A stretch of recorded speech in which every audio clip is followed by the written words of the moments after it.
And we are back on Sportsman Radio. I'm your host, Chris Shanfeld, and I am now joined by Arizona Cardinals linebacker Daryl Washington. Daryl, how's it going, man? Oh, going good, man. Just got out of practice, feeling good, feeling great. That's good to hear. I'm going to start this interview off by bringing you back to your high school days when you attended Irving High School in Texas, and as a senior, you were named All-District Defensive Player of the Year after you totaled 168 tackles and 4 sacks. What did that mean to you, being named All-District Defensive Player of the Year? Well, it means that I was mentioned, all district, and it meant something to me as a person, as a teammate, and I represented my high school to the fullest. So it was a great honor to be at all district. The same year, you were selected to play in the Texas-Oklahoma Oil Bowl game. Can you tell us a bit about how that game played out and how you performed in it? I really didn't like the outcome of the game. Oklahoma pretty, beat up on us pretty bad, but it was a great experience, man. Wichita Falls was a great place to play. I got to play with some great teammates. Some great individual players. Chase Daniel was one of those guys that I played with in high school. He played at South Carroll High School, and it was just a great experience, man. I think I ended up having 13 tackles that game, and a lot of scouts looked at me and seen potential in me, and it was a great experience. Mm-hmm. And speaking of high school, aside from football, you lettered 3 times in basketball and once in track and field. And of course, with the Olympics going on at this time, I must ask you: have you had the time to watch any Olympic events? I watched the 100-meter dash. I watched the women's and the men's. I've also watched Michael Phelps, which is one of my favorite, swimmers. So obviously seen him, do well and make gold. And one of my other favorite athletes is Usain Bolt, which was a guy, man, that I would hopefully like to run against one day, but that'd be a great challenge for me. And looking on ESPN and whatnot, I see they're starting to compare Usain Bolt to a punt returner.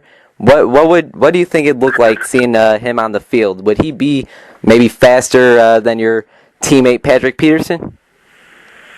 I definitely think he will. I don't know about the vision and the vision Patrick Peterson has and ability to return punt, but I definitely think he will be faster. But if he works at it with his vision and cutting, I think he'll be one of the best punt returners in the game. I honestly feel that way. All right, and after high school, you decided to go to Texas Christian University, a.k.a. TCU. Why did you choose TCU? Well, TCU was one of those schools that, was close to home. I wanted to be close to my family, and I had a great recruiting coach who by the name of Dan Sharp, who was an alumni from TCU, and a great head coach such as Derek Patterson that really brought me in and told me I was going to be able to have a chance to get a degree and play some football. So it was the best decision I've ever made in my life. You started to contribute right from the beginning. Being a true freshman in 2006, you played linebacker in special teams.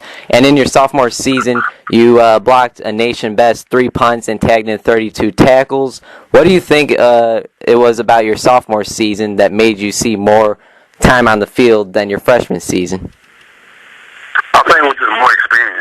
Having more experience going to my second season, understanding the defense a little better, understanding the organization a little better in the university, and the coaches trusting me and trusting my ability to make plays and make a difference for their team. So I was just willing to be a part of whatever they had me doing and not be sitting on the sideline.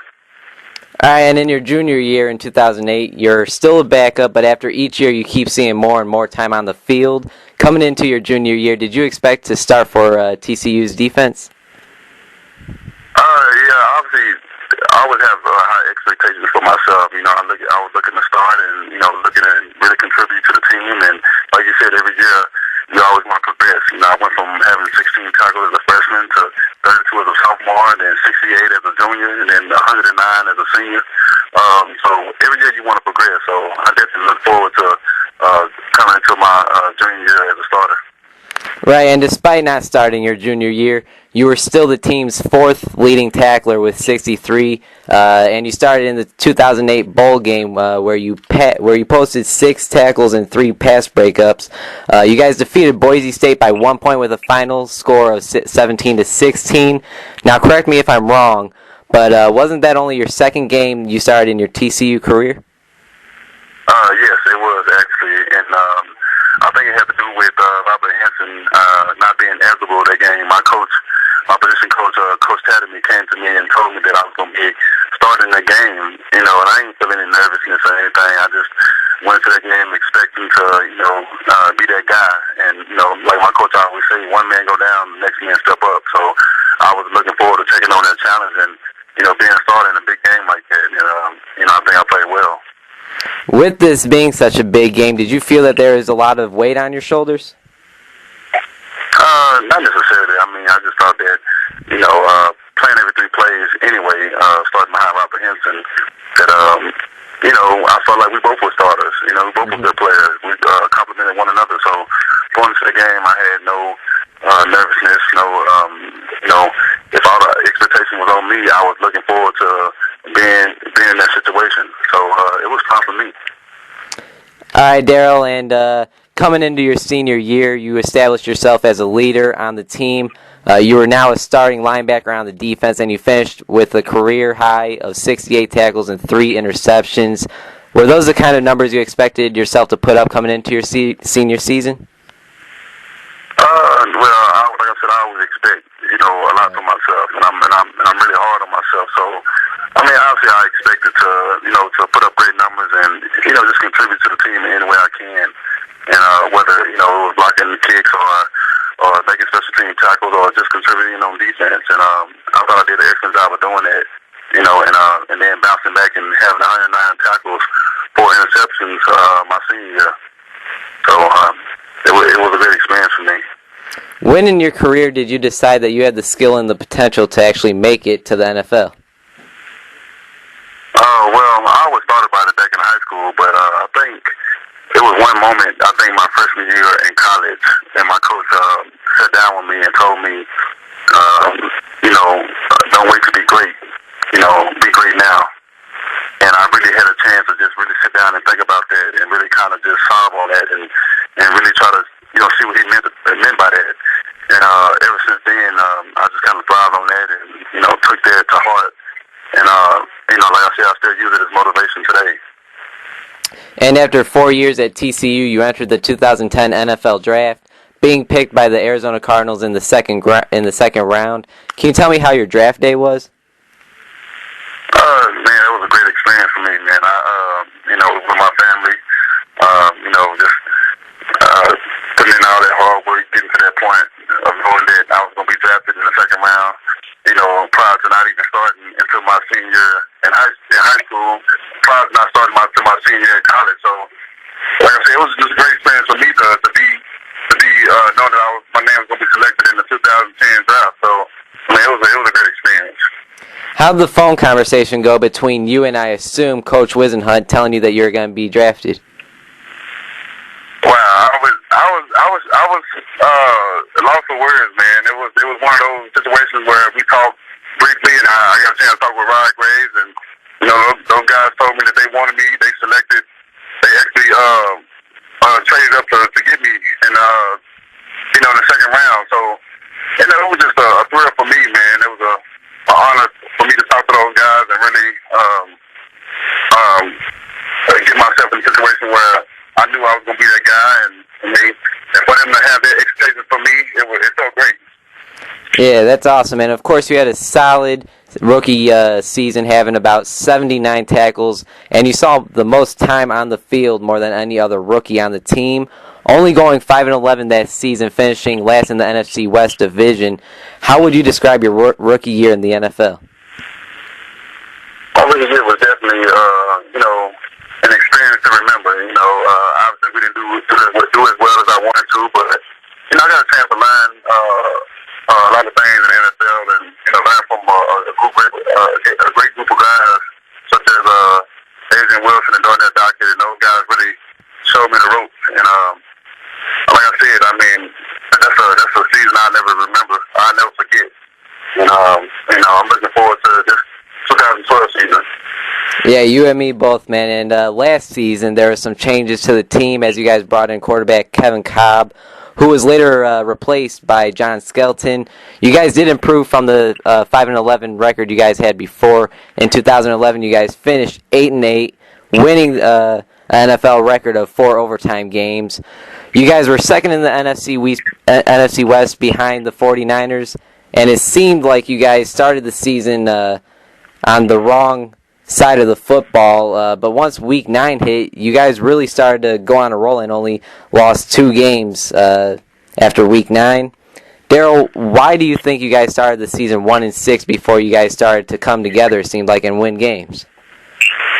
Well, I think it was just a lot to do with chemistry and leadership. And I think on any team to be successful, you need those leadership guys to really take control of the team, but also the young guys to come in and step up and play a big role and having a successful team as well. And then I think when we came together Week 9, as a defense, we told ourselves that, what do we want to be next year? What do we want to be the second half of the season? I think we really came together as a defense, and then as a team, it just kind of all worked itself out. So we knew what we wanted to be, we knew what we needed to get to, and I think we got a lot of momentum coming into this 2012 season, so everyone's looking forward to it. Mm-hmm. And in your sophomore season, you progressed from your rookie season, starting 14 of 15 games and having 107 tackles and 2 interceptions. Do you feel that last season's lockout in any way affected the team? It probably could have affected the team at some point. I mean, obviously, you need an off season and a training camp and a good training camp and some good mini camps to kind of get that chemistry going.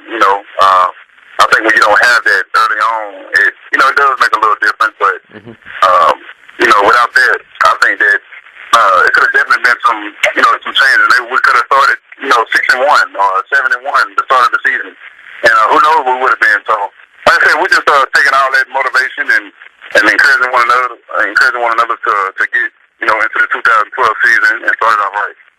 Right, and Daryl, this season has officially started. The Arizona Cardinals were the first team in the NFL to begin training camp this season. Can you tell us about how yourself is doing in training camp and how the team looks overall?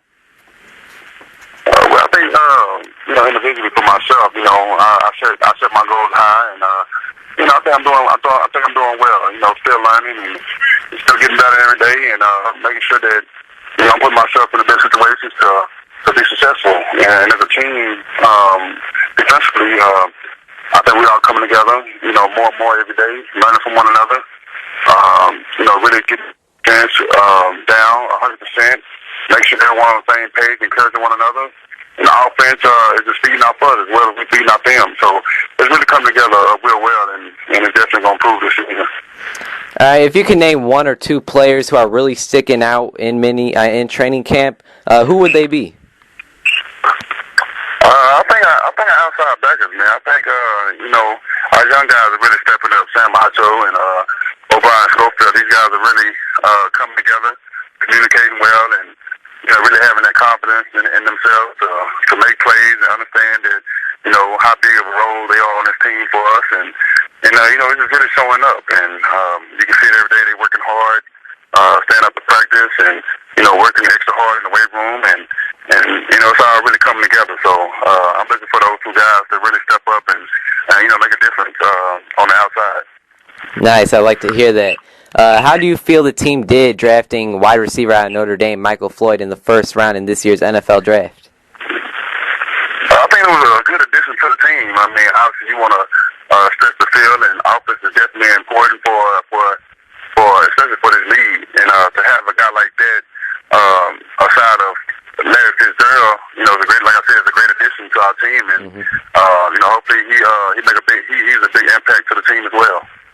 Yeah, I would not be surprised. He's another big wide receiver, so I definitely have high hopes for him as well.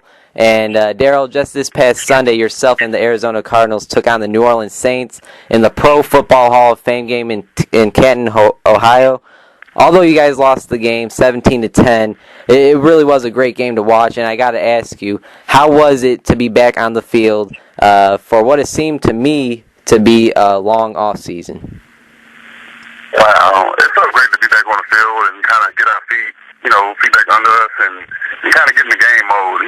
We've been in training camp going against our offense, going against one another ourselves. So it was just good to get back out there, get our feet back underneath us, and just go against some other guys and compete and, just have fun. All right, and of course, with last season, we had the lockout, and now we actually had an off season. Would you say that this off season felt pretty long compared to the other ones? I won't say pretty long, but it's definitely been a lot of work involved, but some good work involved. And I think that, like I said earlier, you need the off season at OTAs and mini camps to really, see where your team needs to be and kind of get that extra work in because, it pays off towards the second half of the season. So, it's very important for us to get that training camp and OTAs and off our back and make sure that we're going through the 2012 season right. Everyone's on the same page. Mm-hmm. And Daryl, I just have a few more questions, and I'll let you go. These are a bit random, and I'll start off with, growing up, who was your favorite NFL team and player? I think my favorite team, defensively was the Baltimore Ravens, and my favorite player is obviously Ray Lewis, man. A guy that's passionate about what he does on the field, and guy has the leadership and all-around game. And that's a guy that I look up to, and that's a guy that, that kind of keeps me going. All right, and why do you make it, is there any way your fans could actually connect with you? I believe you have a Twitter account, but you haven't really used that for a while. Is that right? Right. I mean, I don't do too much tweeting. I don't do too much tweeting, but I'm gonna start getting to tweeting more, and hopefully I can do it every day or at least every other day. But I try to get on there as much as possible. But I use Facebook briefly to kind of get to my fans and make sure that they understand that they are encouraging me, and I'm sure that they they gonna see me on the field and really encourage me this year. All right, I'll definitely try finding you on there. And next question is, what is your favorite movie? Favorite movie has to be The Wood. It's an old movie, The Wood, and another movie will probably be Harlem Nights. I like those two movies.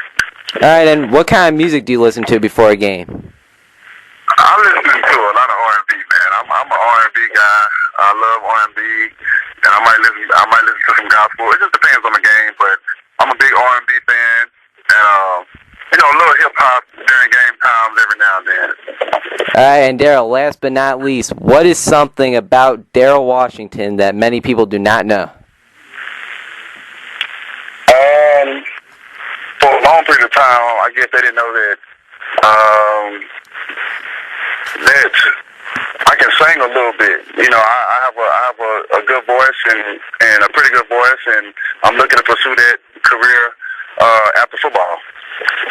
Wow. All right, let's hear some of it, man. Can we hear some of it? You want to hear something? Let's see what I got for you. Let's see. I know you just got out of practice. Are you running out of the locker room right now? But let me see what I can give you. Okay. Say sorry, touch me when I say you're looking marvelous in your lingerie. Not too late. I like the way you play and move about those things. That's all I'm going to give you right there. I did not know you could sing, man. I got to give you props on that. I appreciate it, man. Appreciate it. Hey, Daryl, that's all I have for you. Is there anything you want to plug out for the listeners? Y'all stay tuned. Number 58, Arizona Cardinals. Stay tuned. Look for me this season. Thanks for all the support. Daryl, thanks for your time, man. I really appreciate it. All right. Thank you, man.